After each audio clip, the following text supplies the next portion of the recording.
The Democratic Alliance has accused Social Development Minister Lindiwe Zulu of using food parcels to garner votes for next year's local government election.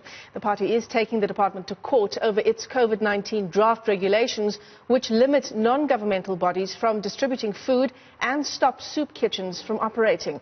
Newzroom Africa's Mbali Thethani has more. Many have been left unemployed and unable to provide for their families due to the COVID-19 pandemic.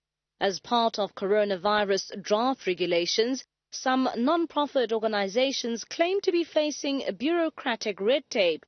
They say they can't get their hands on licenses from the Social Development Department to help those most in need. One NGO in southern Johannesburg says draft regulations have already had an impact on its operations, but food parcels are still being distributed. As it is, we're having a problem. People are saying from the COVID-19, they have been trying, they're applying for this, they don't get it. People are phoning us, asking us for help, and we go and deliver it door to door. Do you trust that maybe the department won't deliver them to those who need them? The people are saying that they're not getting parcels, so we don't know where the parcels are going to. Another feeding scheme, which is run by Three Sisters and has been in operation for 20 years, says police shut it down when scores of people queued outside. Despite not being allowed to feed people in the area, Mount Like Eagles is still doing so.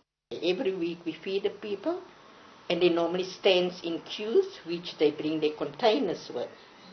But due to the corona and the lockdown, we educate them before they came. That is what we expect from you.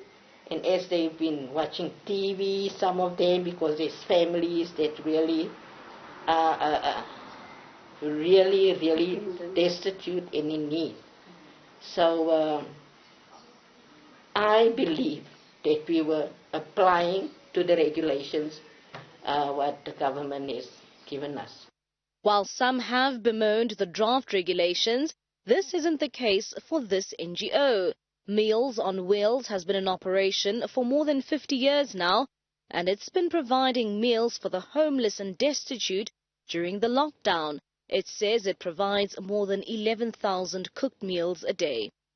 So we're given this work to cook the food for them, cook the breakfast, lunch and dinner, and serve them in the entire, if I might say, in Gauteng. So we served about meals that were coming to around 11,500 a day, depending on the number of beneficiaries that were in those specific shelters. Meals on Wheels has also been distributing food parcels across the country. It's helped 23,000 families across the country. But this time we looked at the need, looking at COVID-19's availability. So we said to ourselves, let's distribute to these people because we have seen them.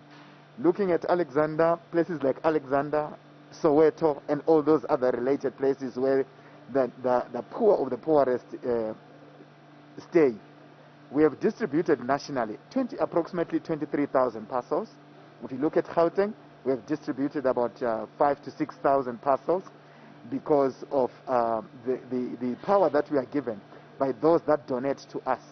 While the Social Development Department is looking at centralizing all food distribution, this has been slammed by the DA. You know and I know that that's rubbish, that the capacity of the Social Development Department to distribute food parcels to millions of hungry South Africans is non-existent. They can't even get the SASSA grants right. Are you telling me that they are now able to build an entirely new system for food distribution to millions of people in all the provinces of this country? That's rubbish. We all know it's rubbish. Even Minister Lindiwe Zulu must know it's rubbish, but she does not care. That is the only conclusion that we can come to, because she is following a political agenda to try and centralize food so she can give out food in exchange for votes. It's clear that what we're seeing here is a rerun of what Robert Mugabe did in Zimbabwe, exchanging food for votes. And people can see through it. But the department says the regulations are still in the consultation phase.